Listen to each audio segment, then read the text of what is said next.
গান্ধীকে পদবেশে মেনে বলে সর্বভারতীয় তৃণমূল কংগ্রেসের উদ্যোগে যে শহীদ সমাবেশের শহীদদের স্মরণে যে সমাবেশ অনুষ্ঠিত হচ্ছে, এই মঞ্চে আমাদের সমস্ত নেতৃত্বরা যারা আছেন এবং সর্বোপরি আপনার, এবং সকাল 5টা থেকে আমাদের চাকরার বিধায়ক শ্রী জেবের শেখ, তিনি আমাদের ওই সাংগঠনিক জেলার সভাপতি, সেই ঘাটারে বীরভূম থেকে যে গাড়ি আসছিল সেই ঘাটারে আক্রান্ত হল। আমাদের মহেশপাড়া, আমাদের কাছে সেই অল রেকর্ড রয়েছে গতকাল রাতে রক্ত ঝরিয়ে কোন গণতান্ত্রিক আন্দোলনকে দমিয়ে দেওয়া যাবে তাহলে বিজেপি ভুল করছে। এই যে ধারাবাহিকতা রক্ত দেওয়ার পরিবার, তারা পেছনে পেছনে পেছনে পেছনে একেবারে ব্যাকড্রপ অব্দি চলে যাবে। কিন্তু দুর্ভাগ্যজনক হচ্ছে এভাবেই শহীদ দিবস পালিত হয়েছে। রাজনৈতিক নেতা কর্মীরা মিছিল করেছেন, মিছিলের মর্যাদা পাননি। আর এই যে শহীদ দিবস, যে শহীদদের রক্তের উপর ভিত্তি করে এই আন্দোলন, সেই আন্দোলন থেকে নেতা নেত্রী, সেই আন্দোলন থেকে একটা গোটা লড়াই, সেই আন্দোলন থেকে ভিত্তি করে 15 বছরের সরকার গতকাল পশ্চিমবঙ্গের বিধানসভায় যে 21শে জুলাইয়ের চ্যাটার্জি কমিশনের রিপোর্ট প্রকাশ হয়েছে, তা অনেক প্রশ্নের জন্ম দিয়েছে। বহু প্রশ্ন আমাদের সামনে এসেছে। এখানে 21শে জুলাইয়ের সাক্ষ্য দিয়েছেন তার আহ্বানে সবাই জড়ো হয়েছিলেন, তার আহ্বানে আন্দোলনে শহীদ হয়েছিলেন। তাদের জন্য যে তদন্ত কমিশন তৈরি হয়েছিল, সেই তদন্ত কমিশনকে স্বাগত জানিয়েছিল রাজ্যের মানুষ। কিন্তু তারপর কি হলো? এই তদন্ত কমিশনে যারা সাক্ষ্য দিলেন, সেই সাক্ষ্যের ভিত্তিতে কিন্তু কমিশন গঠিত হয়ে সেই রিপোর্ট যদি চেপে দেওয়ার ব্যবস্থা হয়, তাহলে তদন্ত কমিশনের কোনো মানে থাকে না। সমস্ত সম্মান নিয়ে আমি রাজ্যের প্রাক্তন মুখ্যমন্ত্রীর কাছে জানতে চাই, তিনি কেন এই তদন্ত কমিশনের রিপোর্ট আপনি প্রকাশ করলেন না? গঙ্গায় যখন মূর্তি বিসর্জন হয়, বিসর্জনের পর থেকে কাঠামোগুলো তুলে আনে, যখন বিসর্জন হয় ওপরের যে সাজটা রয়েছে সেই সাজ জলে ধুয়ে যায়, রং জলে ধুয়ে যায়, তারপর মাটিও ধুয়ে যায়। যারাই লড়াইয়ের সামনের সারিতে বুক পেতে দিয়েছিলেন, আমি সেই অমর শহীদদের প্রত্যেকের অমলিক স্মৃতির প্রতি শ্রদ্ধা জ্ঞাপন করি। আমি মুরারি চক্রবর্তী অমলিক স্মৃতির প্রতি শ্রদ্ধা জানাই। আমি হয় যদি টিয়ার গ্যাস, কারানে গ্যাস, লাঠি দিয়ে আন্দোলনকে দমন করা যায়, তাহলে কেন গুলি চলেছিল এই কথা রাজ্যের মানুষ জানতে চায়। তাহলে কাদের কাদের আড়াল করছেন একটার পর একটা। অল ইন্ডিয়া তৃণমূল কংগ্রেসের যে অ্যাকাউন্ট, সেই অ্যাকাউন্ট গুলো ফ্রিজ করবার পর প্রকাশ্যে আসছে যে পার্টির একটা বিপুল পরিমাণ টাকা আছে। এই টাকার কথা কেউ জানেন না। যারা চেকে সই করতে হতো যাদের, আমরা ইতিমধ্যে 26টা জেলায় আমাদের সভাপতিদের নাম ঘোষণা করেছি এবং আজকে এখান থেকে অরূপদা এবং বিপ্লবদার পারমিশন নিয়ে আমাদের বারাসাত সাংগঠনিক জেলার সভাপতি হিসেবে আমরা প্রাক্তন বিধায়ক শ্রী তাপস চট্টোপাধ্যায়ের নাম আপনাদের সামনে ঘোষণা করছি। আমাদের হাওড়া গ্রামীণ জেলার কার্যকরী সভাপতি হিসেবে শ্রী আব্বাস উদ্দিন বলছে। আমরা যেটা বলছি, দেখুন, আমরা অরূপদার নেতৃত্বে 10 সদস্যের প্রতিনিধি দল নির্বাচন কমিশনে গেছিলাম। প্রধান নির্বাচনী কমিশনের নির্বাচন কমিশনার সহ মূল ব্যক্তির সঙ্গে মিট করেছি, দাবি জানিয়েছি কেন আমরা আসল তৃণমূল কংগ্রেস, তার সমস্ত তথ্য আমরা দিয়েছি। আমরা দেশের নির্বাচন কমিশনের উপর ভরসা রাখি। নির্বাচন কমিশনের চেয়ারে যিনি বসেন, তিনি একটা চেয়ার ব্যক্তি নন। এই নির্বাচন প্রতিটা শহীদ পরিবারের অ্যাকাউন্টে 21শে জুলাইয়ের যত শহীদ পরিবার, সেই সমস্ত শহীদ পরিবারের অ্যাকাউন্টে প্রতি মাসে অল ইন্ডিয়া তৃণমূল কংগ্রেসের অ্যাকাউন্ট থেকে 10,000 করে টাকা পৌঁছে যাবে। প্রতি মাসে 21শে জুলাইয়ের শহীদ পরিবাররা 10,000 করে টাকা পাবেন, কারণ এই টাকা তাদের জন্য খরচ হওয়ার কথা। এখানে জয়দেব হালদার আমাদের বিধায়ক চালিয়েছে। আর যে কথা না বললেই নয়, তাহলে এই যে পার্টির এত টাকা, এই টাকা গেল কোথায়? 1000 কোটি টাকারও করত প্লাস্টিক সুদ, বছরে খালি যে সুদ পাওয়া যায় তার পরিমাণ 1000 কোটি টাকার ওপর। কোন অভয়ারণ্যের বাইরে থেকে আর বেরোতে পারেন না ডিম খাওয়ার বাইরে। তিনি বলেছিলেন বাঘ আগের মতো লড়াই করছে, আমরা বলি বাঘ ডিম খায় না। কিন্তু দক্ষিণ 24 পরগনা অদ্ভুত জেলা, একদিকে হচ্ছে মেট্রো রেল ঢুকছে, অন্যদিক থেকে বাঘ বেরোচ্ছে। সেই জেলায় শুধু রয়্যাল টাউন থেকে তোলা হয়েছে। কেন তোলা হলো? ধরুন এখানে স্নেহাশিস চক্রবর্তী বসে আছে, স্নেহাশিস চক্রবর্তী ধরুন দুটো একটা প্লেন চার্টার ফ্লাইট চলবেন বলে আর একটা হেলিকপ্টার দিয়েছেন, আর টাকাটা ধরুন আমি দিয়েছি। এবার কিনেছি আমি, উনি কোম্পানির কাছে দিয়েছেন, উনি দিচ্ছেন, পেমেন্ট করেছি আমি, আমার অ্যাকাউন্ট থেকে কোম্পানিকে টাকা দিচ্ছি। আর টাকা দেওয়ার পর যখন উনি হেলিকপ্টারটা প্লেনে করছেন, উনি প্রতি মাসে আমি টাকা দিয়েছি অ্যাকাউন্ট থেকে ওটা কেনার জন্য, আর আমি তারপর প্রতি মাসে আবার ওনাকে ভাড়া করছি। 2023 সালের এপ্রিল থেকে 2026 সালের জুন পর্যন্ত আমাদের পার্টির অ্যাকাউন্ট থেকে কেআরএল এভিয়েশন এবং আরেকটি প্রতিষ্ঠানে 160 কোটি টাকা স্থানান্তর হয়। Account details. তারপর এই 160 কোটি টাকা কেন স্থানান্তর হলো?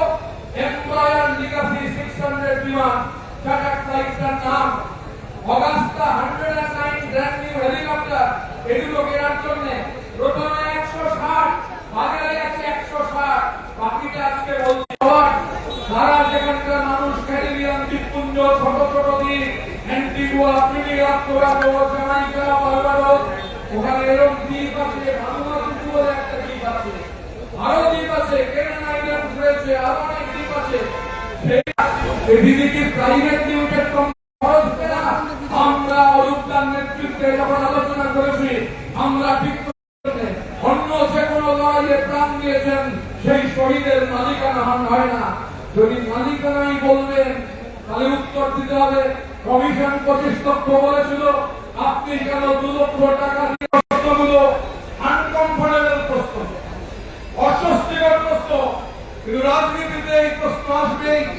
আপনি প্রশ্ন এড়িয়ে যেতে পারবেন না, এই প্রশ্ন এড়িয়ে যাওয়ার কোনো সুযোগ নেই। আপনি তদন্ত কমিশন গঠন করলেন, সেই তদন্ত কমিশনে সবাই সাক্ষী দিল, তাহলে তদন্ত কমিশন আপনাকে কেন রাখলো না? আপনার নেতৃত্বে লড়াই হয়েছিল, আপনার নেতৃত্বে আন্দোলন হয়েছিল, আপনার তাকে সাড়া দিয়ে তারপরে হচ্ছে যারা এসেছিলেন তাদের মধ্যে অনেকে সেই লড়াইয়ে জীবন দিয়েছিলেন। এরকম একটা পরিবেশ পরিস্থিতি আমাদের রাজ্যের মাটিতে, আমরা যারা আতঙ্কিত, আমরা রক্তাক্ত, কিন্তু লড়াই হবে। আমরা বিধানসভায় বিরোধিতা করেছি, আমরা বিধানসভায় যে গুন্ডা দমন আইন, সেই আইনের তীব্র বিরোধিতা করেছি। যারা প্রকৃত গুন্ডা, কয়লা, বালি, গরু, ডলোমাইট, এই কাণ্ডে যারা যুক্ত, ভাঙবে কোনো অবস্থায় তাদের হ্যারাস করা হবে না, এটা হবে না। আমরা স্বাগত জানিয়েছিলাম, এখন আর স্বাগত জানাতে পারছি না।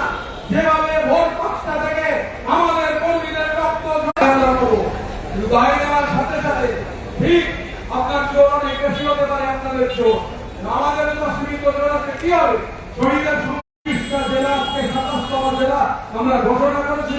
এই 27টা রাজনৈতিক দল যখন ভোট দিচ্ছে, ভারতবর্ষে একটা রাজনৈতিক দল ঠিক করেছিল ভোট দেবে না, এবং আমি জানি তারা এখন অনেক অন্য পার্টিকে প্রকাশ্যে বিজেপিকে সমর্থন করা।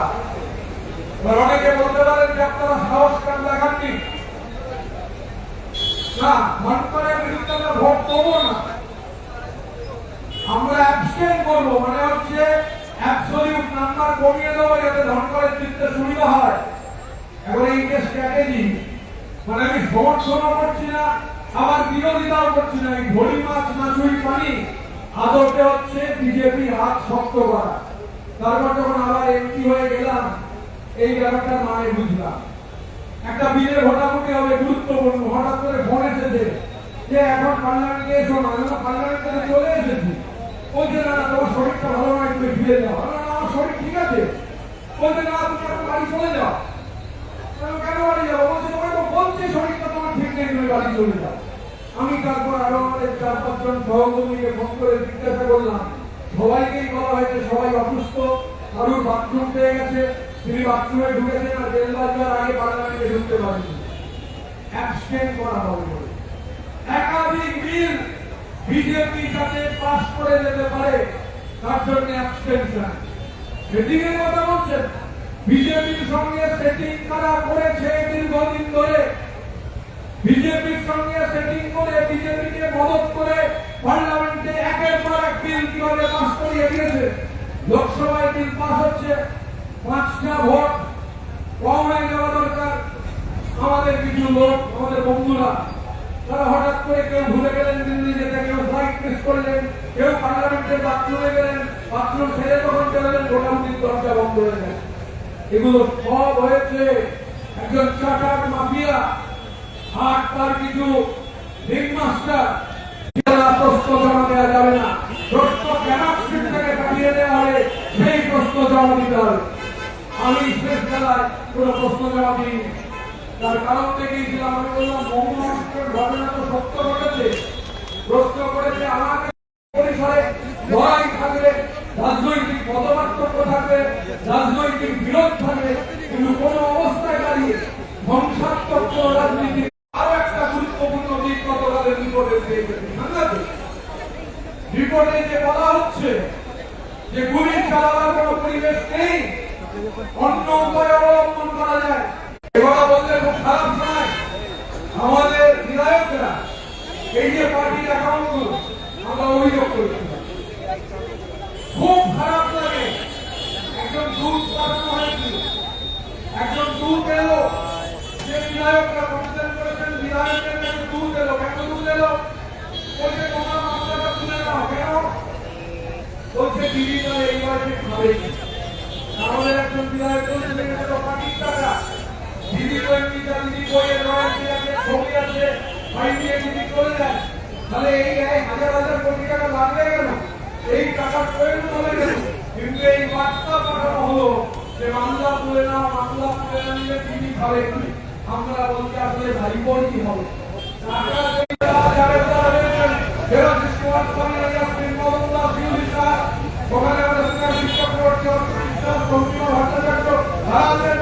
আমাদের এই শহীদ দিবসের অঙ্গীকার, পয়সা খরচ হবে কর্মীদের জন্য, কর্মীদের জন্য, কর্মীদের জন্য, আর প্রতি 3 মাসের পাবলিকলি জানিয়ে দেওয়া হবে যে কত টাকা খরচ হয়েছে। তাই দীর্ঘক্ষণ ধরে মিটিং চলছে। আমরা যে মানুষে কথা বলে শেষ করতে চাই, এই লড়াই একটা চলমান লড়াই। এই লড়াই আমরা লড়বো, এই লড়াই আমরা জিতবো, এই লড়াইকে এগিয়ে নিয়ে যাওয়ার জন্য আমরা সর্বশক্তি প্রয়োগ করবো। এই লড়াইকে আমাদের এগিয়ে নিয়ে যেতে হবে। বাংলার মাটি, এই বাংলার মাটিতে আমরা করেছি জয়, আমরা জেনেছি বলের কোনো মৃত্যু হওয়ার নয়। তাই মায়ের স্মরণ, ভয় বাঁধন, সন্ধ্যা ভর মৃত্যু দুর্বিপা, ভয় যারা পায় তাদের ছায়া দুর্বিপা। এই শহীদরা আমাদের শিখিয়েছেন